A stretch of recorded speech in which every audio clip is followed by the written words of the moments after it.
O metrô de São Paulo gemeu ao deixar a estação, as rodas rangendo contra os trilhos com um som agudo, como metal gritando contra metal. Era o horário de pico da manhã, o vagão abarrotado, ombro colado em ombro, o ar pesado com o cheiro de café, casacos úmidos e aquele leve toque metálico típico dos túneis subterrâneos. Os passageiros, cada um imerso em seu próprio mundo, evitavam contato visual. Alguns com fones de ouvido, outros grudados nos celulares, e havia quem simplesmente fixasse o olhar no vazio, perdido em pensamentos. O calor humano tornava o ambiente ainda mais sufocante, e o balanço do trem fazia todos se apoiarem onde podiam nas barras, nos encostos ou uns contra os outros. Perto da porta, uma mulher idosa permanecia de pé, em silêncio. Seus cabelos grisalhos estavam cuidadosamente presos em um coque, o casaco bege abotoado até o pescoço, e ela segurava com firmeza uma bolsa de pano desbotada contra o peito. Dentro da bolsa havia algumas laranjas, um pão caseiro e um pequeno pote de mel artesanal, itens que ela comprara no mercado naquela manhã, como fazia toda semana desde que se aposentara. Sua postura era ereta, quase tímida, ocupando o menor espaço possível, como se não quisesse incomodar ninguém. Seus olhos, gentis mas cautelosos, observavam o vagão com uma calma resignada. Do outro lado, esparramado em um assento, estava um rapaz jovem, na casa dos 20 anos. Vestia jeans rasgados, um moletom largo e um boné virado para trás.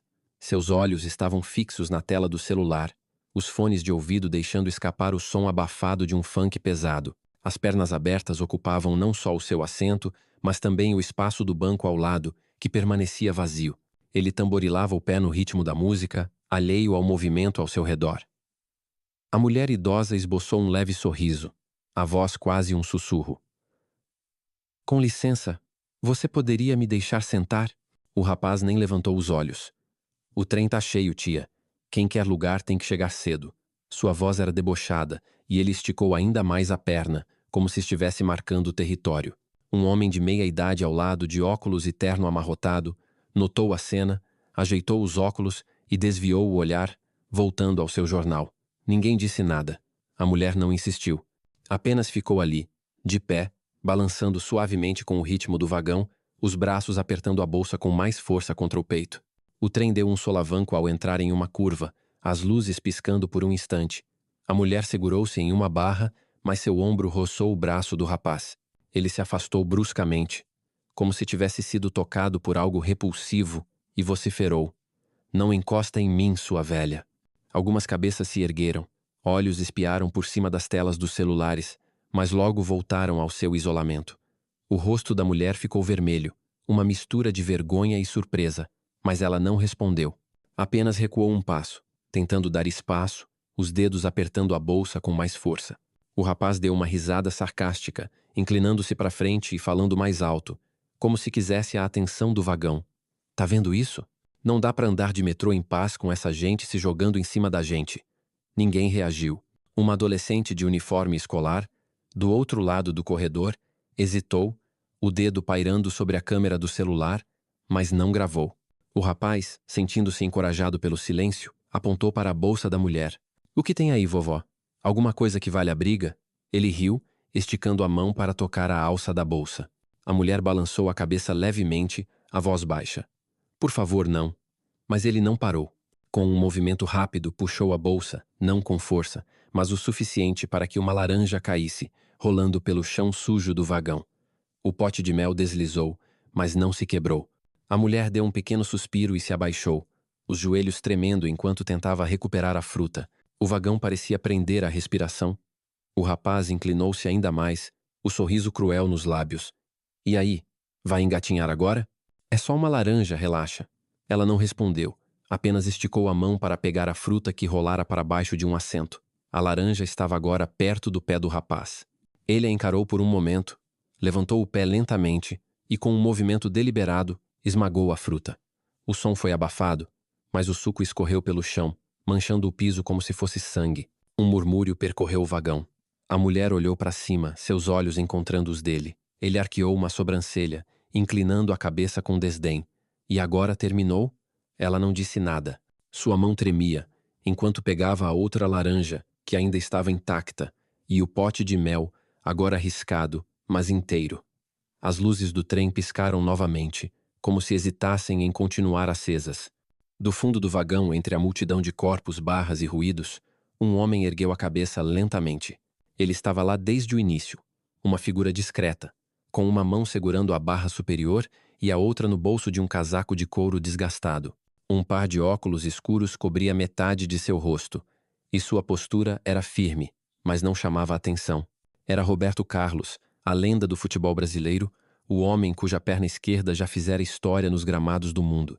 Ele observava tudo, cada gesto, cada palavra, e agora seus olhos estavam fixos no rapaz. O trem avançava pelo túnel, o zumbido dos trilhos preenchendo o silêncio como um segundo batimento cardíaco. A mulher idosa, ainda ajoelhada, tateava o chão, tentando recuperar o que restava de seus pertences. O rapaz não fez menção de ajudar. Pelo contrário, soltou um suspiro exagerado, inclinou-se com os cotovelos nos joelhos e zombou. "Qual é, tia? Vai chorar por uma laranja? Levanta daí." Ela não respondeu. Sua mão finalmente alcançou a última laranja, mas o rapaz, como se estivesse se divertindo, moveu o pé, bloqueando o caminho. "Ops", escapou de novo. Ele disse, rindo.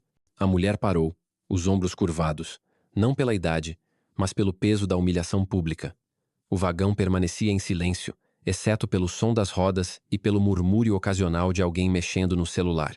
Uma mãe apertou a mão de seu filho pequeno. Um estudante segurou sua mochila com mais força. Ninguém se mexeu. Então, uma voz cortou o ar, grave, controlada, como o som de uma corda de violão bem afinada. "Pegue isso." O rapaz piscou, confuso, e virou a cabeça. Roberto Carlos estava a apenas 2 passos dele. Os óculos escuros agora na mão, revelando olhos castanhos profundos que pareciam atravessá-lo.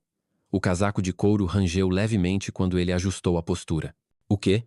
O rapaz retrucou, a voz carregada de desafio. "A laranja. Pegue e peça desculpas." A frase foi dita com uma calma que parecia deslocada no ambiente tenso do vagão. Um frisson percorreu os passageiros. Uma mulher deu um passo atrás. Alguém levantou o celular e começou a gravar. O rapaz riu. Um som nervoso que ecoou no vagão. "Tá brincando, né? Quem é você?" "O marido dela." "O xerife do metrô?" Ele se virou para a multidão buscando apoio. "Olha só, temos um herói aqui, pessoal." Roberto não se moveu. Seus pés estavam plantados no chão, o corpo relaxado, mas cada músculo parecia pronto para reagir. Ele repetiu, a voz firme como pedra. "Ela se machucou. Você causou isso. Conserte." Não havia ameaça, apenas uma constatação tão sólida quanto a gravidade. O rapaz olhou ao redor, esperando que alguém risse ou concordasse com ele, mas pela primeira vez, os olhos dos outros não desviaram. Ele bufou, tentando manter a pose. "Sai da minha frente, velho. Tô avisando." Roberto inclinou a cabeça quase imperceptivelmente. "Eu já avisei você." A tensão no vagão não estava mais subindo, ela havia se estabilizado, pesada, viva, como o ar antes de uma tempestade. O rapaz deu um passo à frente, empurrando o ombro de Roberto com força. "Não me obriga, cara." Roberto recuou meio passo, não por fraqueza, mas como se estivesse deixando a pressão passar, como um toureiro diante de um touro. Ele olhou para a mulher, ainda de pé perto da porta, a bolsa apertada contra o peito, e perguntou, com uma suavidade que contrastava com a situação, "Você tá bem, amor?" Ela assentiu levemente, a voz quase inaudível, um pouco dolorida. Roberto voltou o olhar para o rapaz e algo mudou em seus olhos. Não era raiva, mas uma determinação fria, focada, como quando ele se preparava para cobrar uma falta nos tempos de jogador. O rapaz empurrou novamente, agora com mais força, as mãos abertas contra o peito de Roberto. "Você não quer isso, velho. Confia em mim." Roberto segurou o pulso do rapaz no ar, não com violência, apenas com firmeza, como se o braço dele tivesse batido em uma parede invisível. O rapaz tentou puxar a mão de volta, mas não conseguiu. Seus olhos se arregalaram por um instante, e ele engoliu em seco. Roberto inclinou a cabeça novamente. "Eu avisei." De repente, outra voz ecoou do fundo do vagão.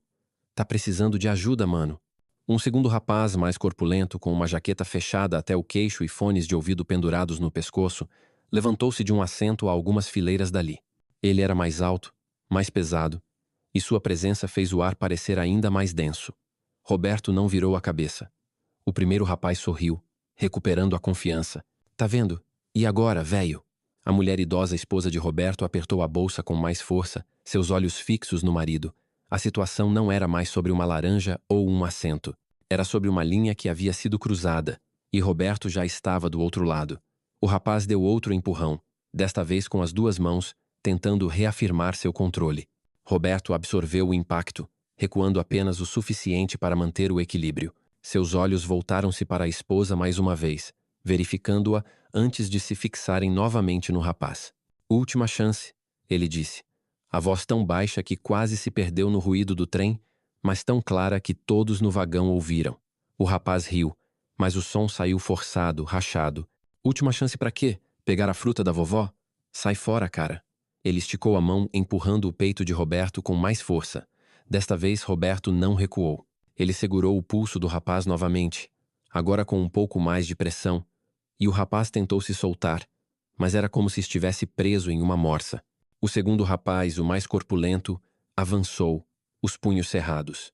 Quer apanhar, velho, porque a gente não tem medo de ninguém.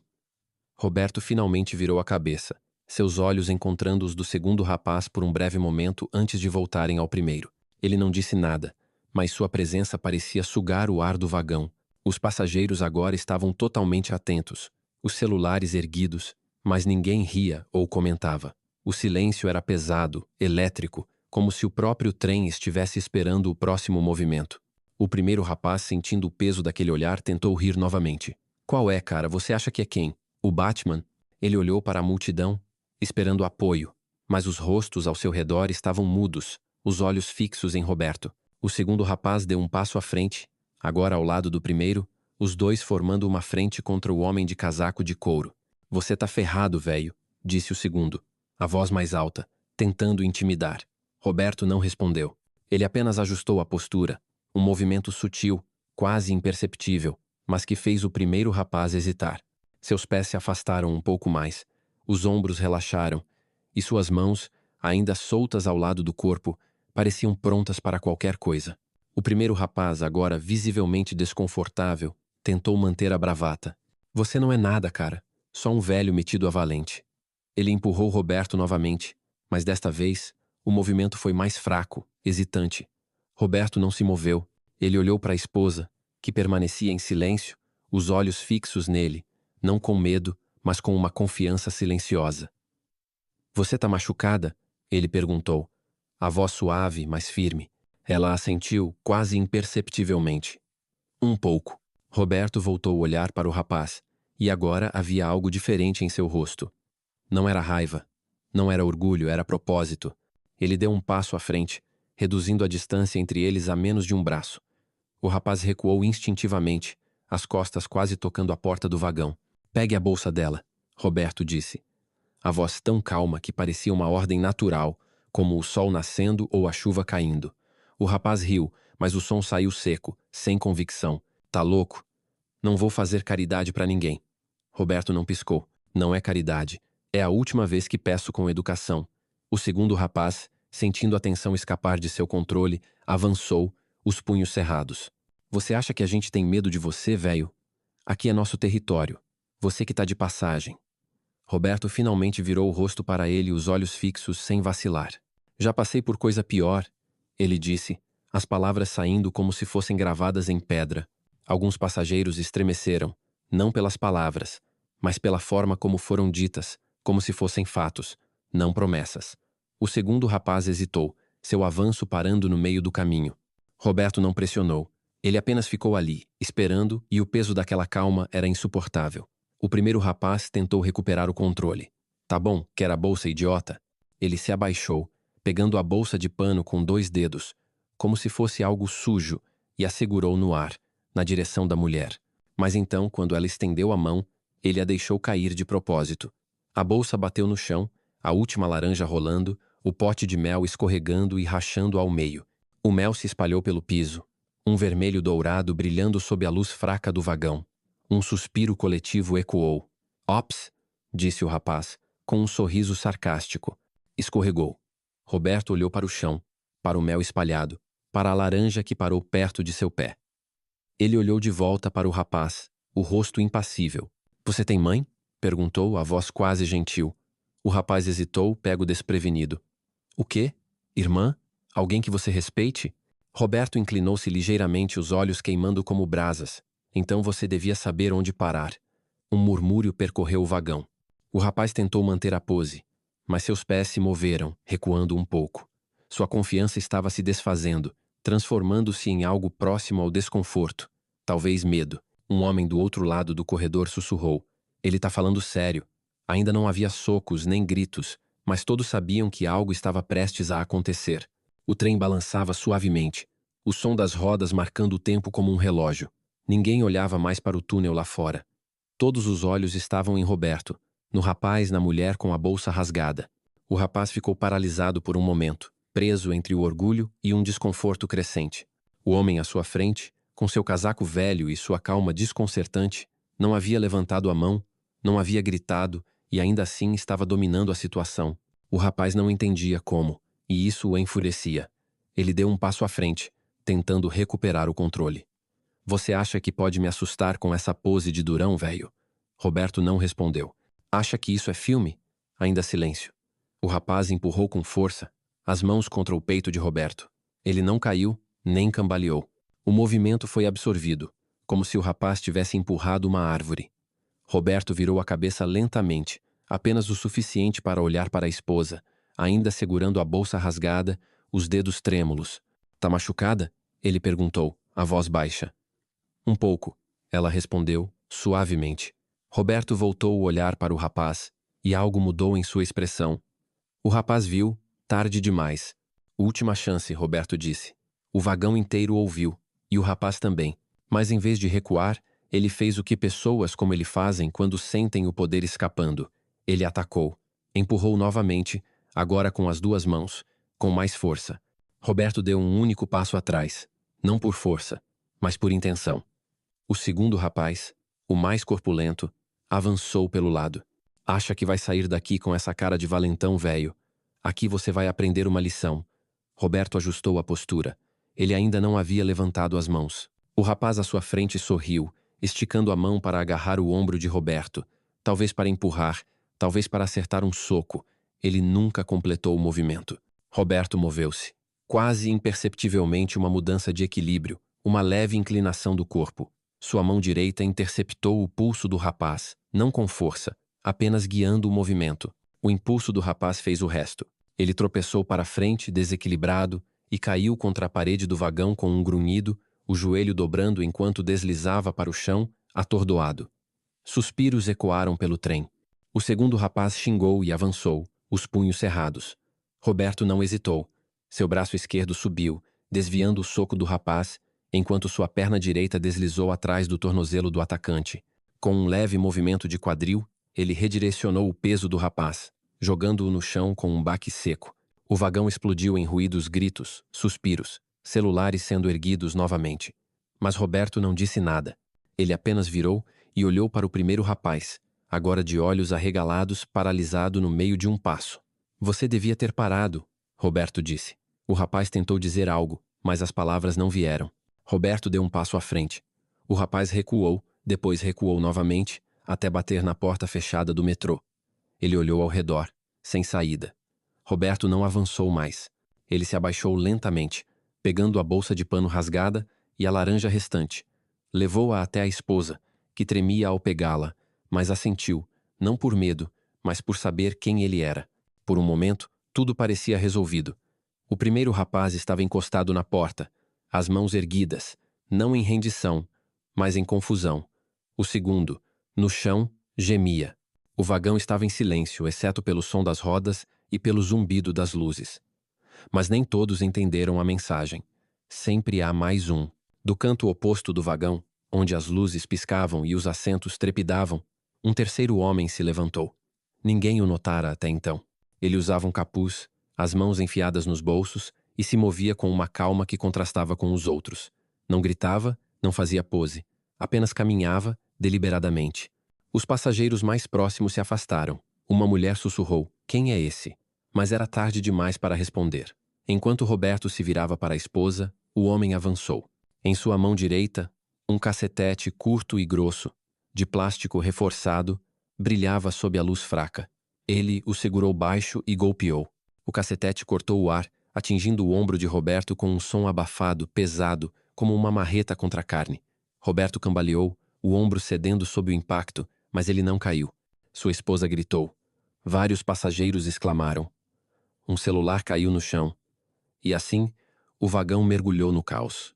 O metrô avançava pelo túnel, o zumbido dos trilhos ecoando como um coração pulsante sob o chão.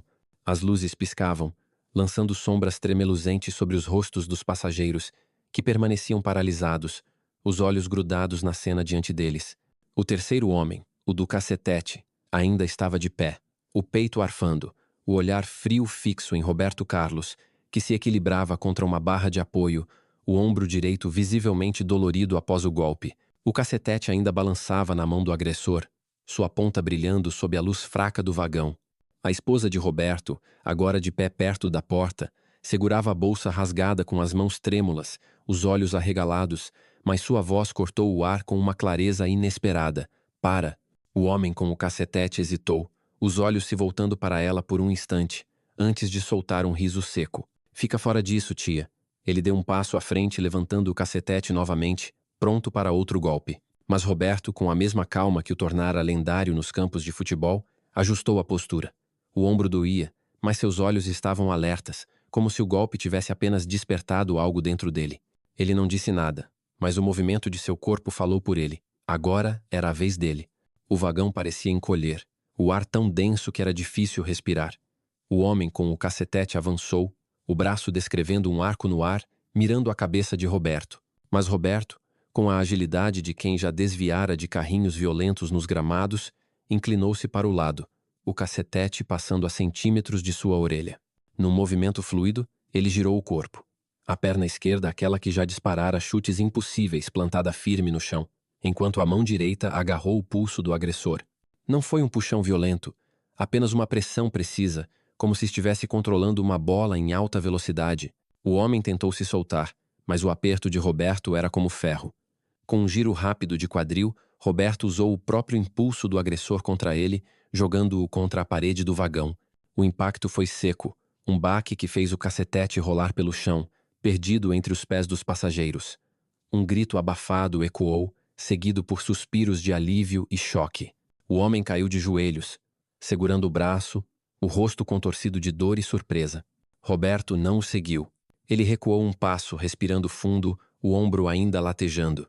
Seus olhos varreram o vagão, encontrando o primeiro valentão, aquele que havia esbofeteado sua esposa, agora encolhido contra a porta, os olhos arregalados, o corpo tremendo.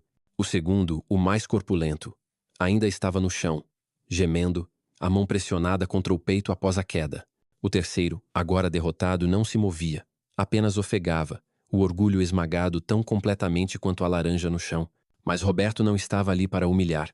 Ele virou-se para a esposa, os olhos suavizando por um instante. — Você tá bem? Perguntou a voz baixa, quase um sussurro, mas carregada de cuidado. Ela sentiu, os lábios apertados, mas os olhos brilhando com uma mistura de alívio e confiança. — Tô, ela respondeu, a voz firme apesar do tremor nas mãos. Roberto pegou a bolsa rasgada do chão, a única laranja restante rolando dentro, e a entregou a ela com cuidado, como se fosse algo precioso. Ela a segurou contra o peito, e por um momento, o vagão pareceu suspender o tempo. Mas o silêncio foi quebrado. Do fundo do vagão, uma quarta figura emergiu, alguém que até então havia passado despercebido. Ele não era como os outros, não tinha a arrogância do primeiro, a força bruta do segundo, nem a frieza calculada do terceiro. Era magro, com uma jaqueta preta surrada e um boné puxado baixo sobre os olhos. Ele se movia com uma quietude perigosa, como um predador que não precisava anunciar sua presença. Os passageiros mais próximos recuaram instintivamente, uma mulher murmurando: "Quem é esse agora?" O homem não disse nada. Ele apenas caminhou, os olhos fixos em Roberto, uma faca pequena brilhando em sua mão, a lâmina curta, mas afiada o suficiente para causar estrago. O ar no vagão ficou ainda mais pesado, o medo palpável. A esposa de Roberto deu um passo à frente, como se quisesse protegê-lo, mas ele levantou a mão gentilmente, pedindo que ela ficasse onde estava. "Fica aí", ele disse, a voz calma, mas com uma autoridade que não admitia discussão. O homem da faca parou a poucos passos de Roberto, a lâmina girando entre os dedos com uma habilidade que sugeria a prática. "Você acha que é durão, né?"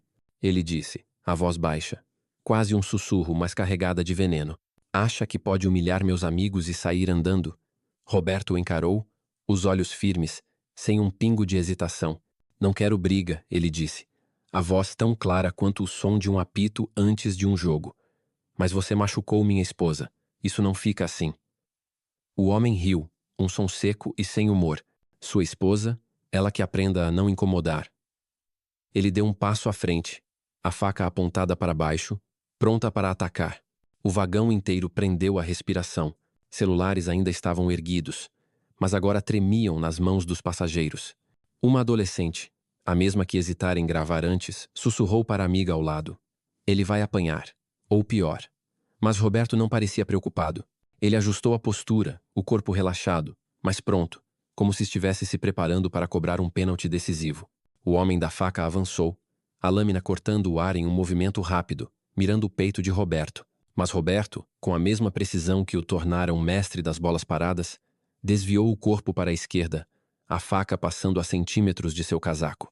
Num movimento quase coreografado, ele agarrou o pulso do agressor com a mão esquerda, torcendo-o para baixo, enquanto a mão direita empurrou o ombro do homem, desequilibrando-o. A faca caiu no chão com um tilintar metálico, e antes que o homem pudesse reagir, Roberto o empurrou contra a parede do vagão, o antebraço pressionado contra seu peito, imobilizando-o sem esforço aparente. O homem tentou se debater, mas era inútil. A força de Roberto não vinha de músculos exagerados, mas de uma precisão e determinação que pareciam inquebráveis. Para, Roberto disse, a voz firme, mas sem raiva. Você não precisa disso. O homem o encarou, os olhos arregalados, a respiração pesada. Por um momento, parecia que ele ia tentar algo mais, mas então seus ombros relaxaram, a luta deixando seu corpo. Roberto o soltou, recuando um passo, os olhos ainda fixos nele, garantindo que não haveria mais surpresas. O homem deslizou para o chão, a cabeça baixa, a faca esquecida a poucos metros dali. O vagão explodiu em murmúrios. Ele derrubou 4 caras, disse um jovem de capuz, a voz cheia de espanto. E nem precisou socar ninguém, respondeu uma mulher perto da porta, os olhos brilhando de admiração. Roberto não prestou atenção aos comentários. Ele se virou para a esposa, que agora estava de pé, a bolsa apertada contra o peito, os olhos úmidos, mas não de medo. Ele se aproximou, colocando uma mão gentil em seu ombro. Vamos? Perguntou, a voz suave, como se estivessem apenas saindo para um passeio matinal. Ela assentiu, um leve sorriso cruzando seu rosto. Vamos. O trem começou a desacelerar, o som das rodas mudando de tom enquanto se aproximava da próxima estação. A voz robótica do alto-falante anunciou. Próxima parada, Sé. Roberto pegou a mão da esposa, guiando-a em direção à porta. Os passageiros abriram espaço, não por medo, mas por respeito. Alguns abaixaram os celulares, como se percebessem que aquele momento não era apenas conteúdo para as redes sociais, era algo maior, algo que merecia ser sentido, não apenas gravado.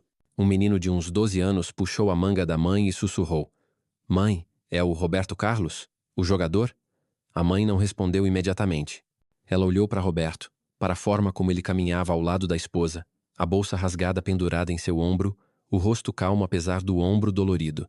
Ela assentiu, apenas uma vez. O menino arregalou os olhos, mas não disse mais nada.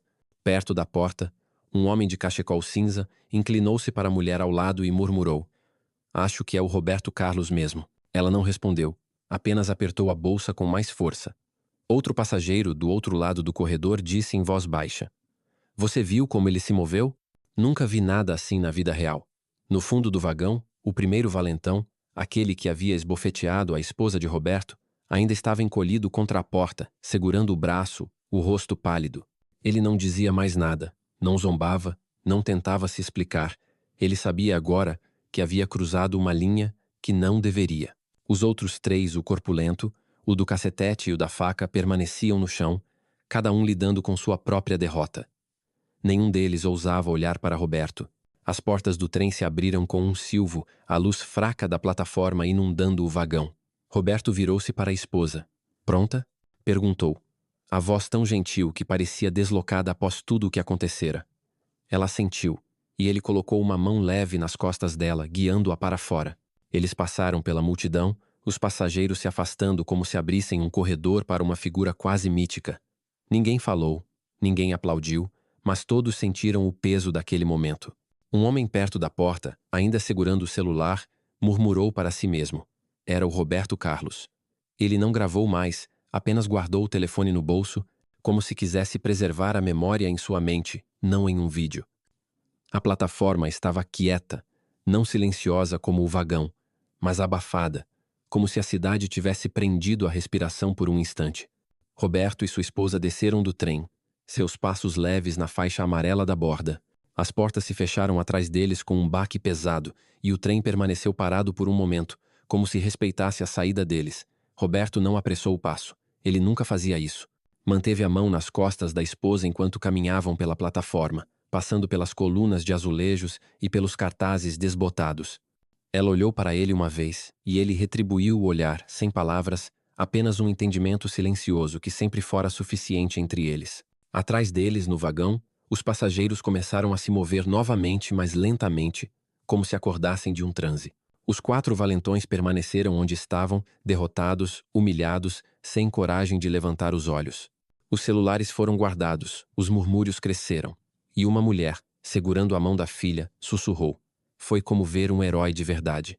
A menina, de olhos arregalados, apenas assentiu. No canto, o homem do cacetete tossiu, mas imediatamente se encolheu, como se temesse chamar atenção. Ninguém olhou para ele. Roberto e sua esposa alcançaram a escadaria da estação. Ela caminhava mais devagar que o normal, ainda abalada, mas não tropeçava. Ele acompanhava seu ritmo, nunca puxando, nunca apressando, apenas ao lado dela, passo a passo. Quando chegaram ao topo, o barulho da cidade voltou com força. Buzinas, vozes, o canto agudo dos pombos disputando migalhas. A luz do sol atravessava a grade da escadaria, espalhando sombras no concreto. Roberto ajustou o casaco, cobrindo o ombro machucado, e olhou para a esposa. Ainda quer as laranjas? Perguntou, a voz leve, quase brincalhona. Ela sorriu. Um sorriso pequeno, mas genuíno.